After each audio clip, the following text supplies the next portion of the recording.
Hello, everyone. Welcome to today's show. My name is Spencer Walsh. Thank you so much for joining us here today. There will always be change. That's the theme of the first story of today's show, as Trump says more personnel shakeups are looming in the mix and very, very possible. Take a look at some of the possible ones in our first story of the day, and in our second, Democrats are bracing for a potential California disaster. But I thought this was their year. It's possible. It's possible. We do not know at the moment. So, Washington is breaking out the just for following orders Nazi defense for CIA Director Designate Gina Haspel.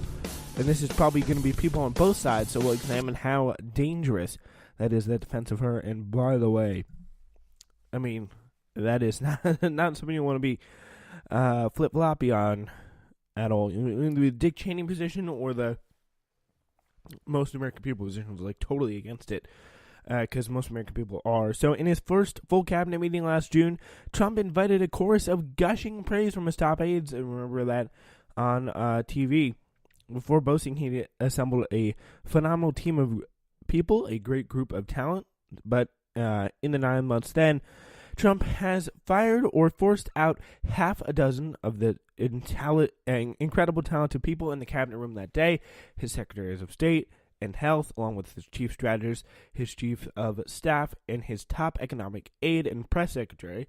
I think two. No, there was one.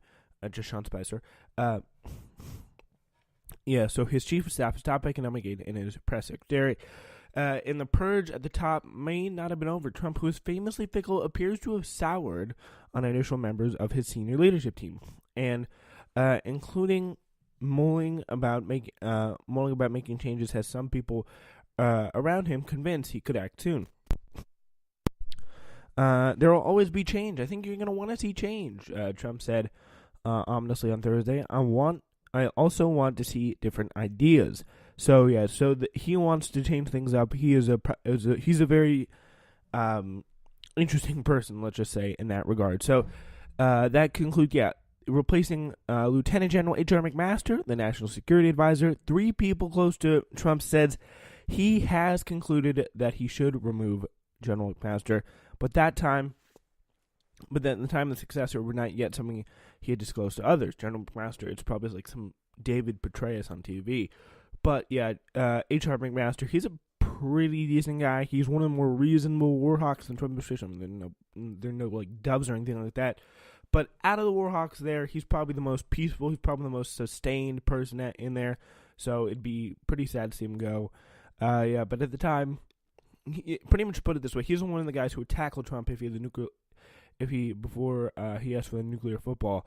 But it would be McMaster there in a situation like that. So, General McMaster has often been at odds with Trump on policy. But unlike last year when McMaster tried to conform to please the president, he's now ready to leave and merely waiting for Mr. Trump to ask. People familiar with their advisor thinking say. Among those strongly pushing for him to go is John Kelly, the White House chief of staff, according to 4 officials familiar with the West Wing staffing discussions. Kelly, who is a former 4-star Marine general, feuded frequently with General McMaster. So the 4 officials said that Kelly had become increasingly angry at what he viewed as General McMaster's prolonged effort to undermine Rex Tillerson, whom Trump fired as Secretary of State this week. So just clear the board here, is I guess what he's trying to say. So he repeatedly staved off efforts to get rid of Tillerson, and after Tillerson was ousted, he loudly criticized the decision to colleagues and accelerated efforts to remove General McMaster, officials said. So it just shows you the craziness of factions, the craziness of infighting. No unity in the White House. No one always agrees on everything all the time. Everyone does not always never seem to agree on everything. There's always some kind of faction, some kind of group that's not really happy with the decision. So maybe that was the Giovanka side that didn't like it. So anyway, it does not make any sense at all. So one person close to the president said General McMaster, whom officials have described as having never clicked with the president personally, could be replaced as early as Friday. So that's today. we could see some changes. But Sarah Huckabee Sanders, the White House press secretary, denied a report by the Washington Post that Trump had already decided to fire General McMaster. So he said, just spoke to POTUS and General McMaster on Twitter, Sarah Huckabee Sanders. Contrary to reports, they have a good working relationship and there are no changes at the NSC. So then tomorrow she'll be announcing them. That's normally how it works, because you cannot trust Sarah Huckabee Sanders on anything these days. She is kind of a mess. We'll be honest here. So that's what she said. Just spoke to them. Good working relationship. All good. And by the way, Jeff Sessions is another one of these people who has been hanging on for dear life. He was getting criticized way back in the summer, and he's still hanging around here. That's pretty impressive stuff. But if he's just like, he's resisted Trump's obvious desire for him to leave his post. But on the other hand, if McMaster does report, the name most often mentioned as a replacement would have been actually John Bolton, a hawkish former ambassador to the UN, whom, wait for it, Trump likes seeing on television. Another option is Keith Kellogg, who is a retired Army lieutenant who is currently the chief of staff at the National Security Council, according to people briefed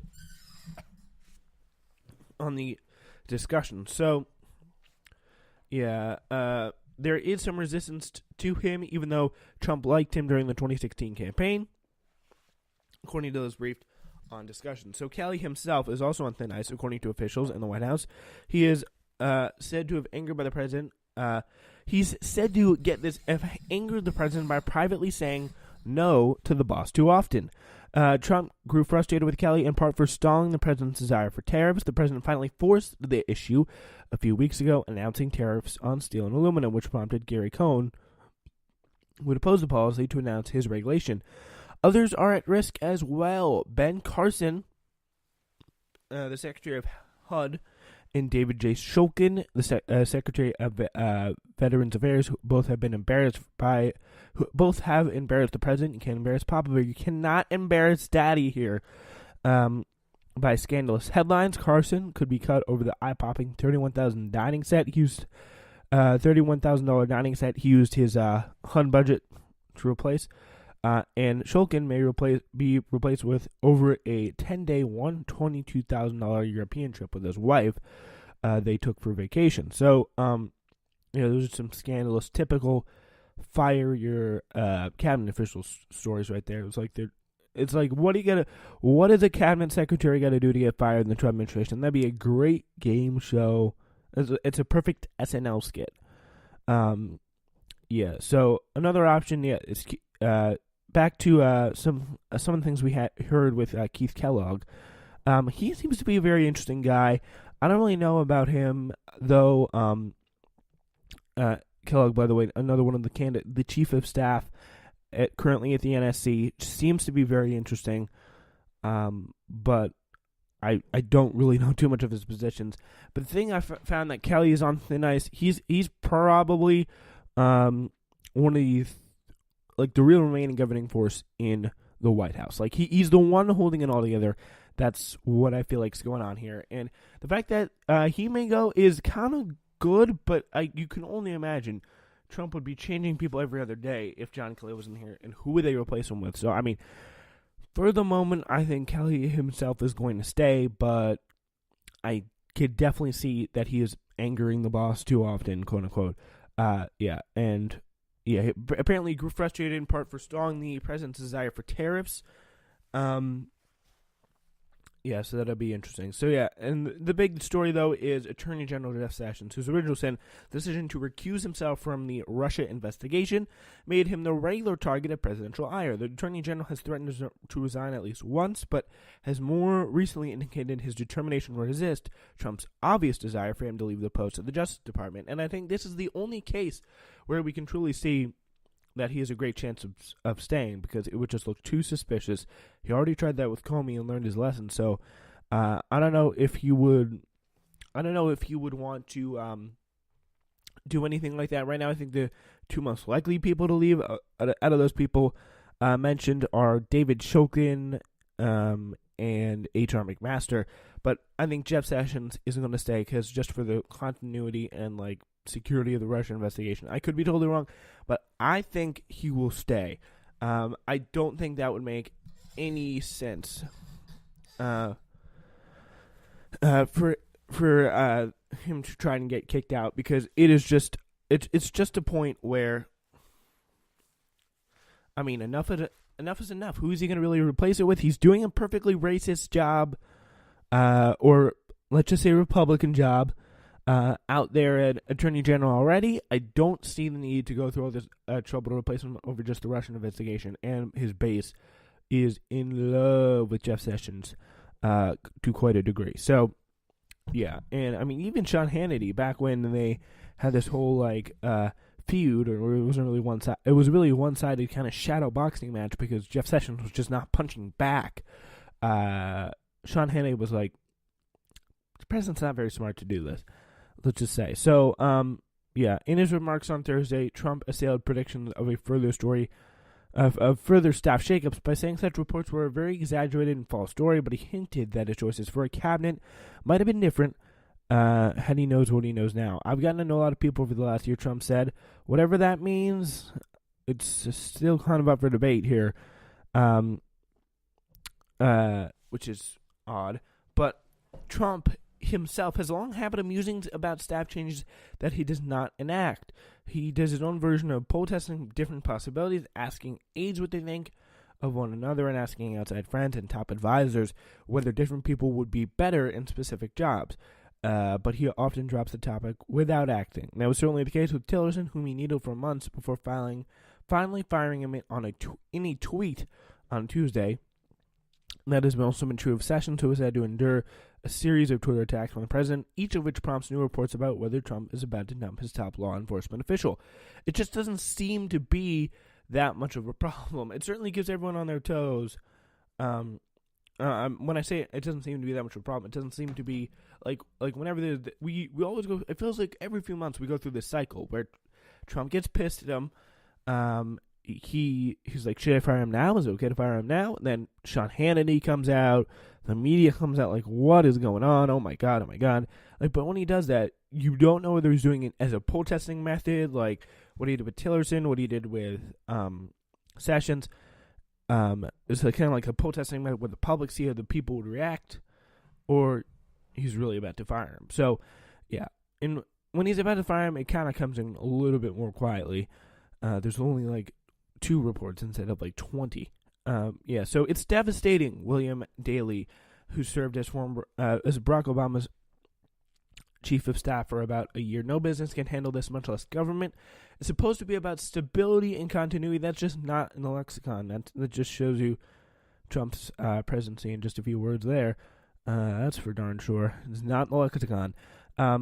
Anyway, yeah, so just last month, Trump lamented that Sessions had failed to investigate Obama's handling of Russian election meddling, but later called it disgraceful that Sessions was not investigating the surveillance abuse. How Trump's Saturday Night Massacre might start with Jeff Sessions blared a headline this month in the New York Magazine. Some officials believe Scott Pruitt, who's an ambitious lawyer as the head of the EPA, is behind rumors that he is in line to replace Jeff Sessions. And yet, Sessions remains on the job for at least a year now. He is the Iron Tiger. Sessions is staying strong for the moment. Some associates speculate that Trump realizes that firing his own attorney general will cross a red line for many in his own party, including Senator Mitch McConnell, the Republican leader. When the shoe drops on Sessions or Kelly, no one's going to be surprised.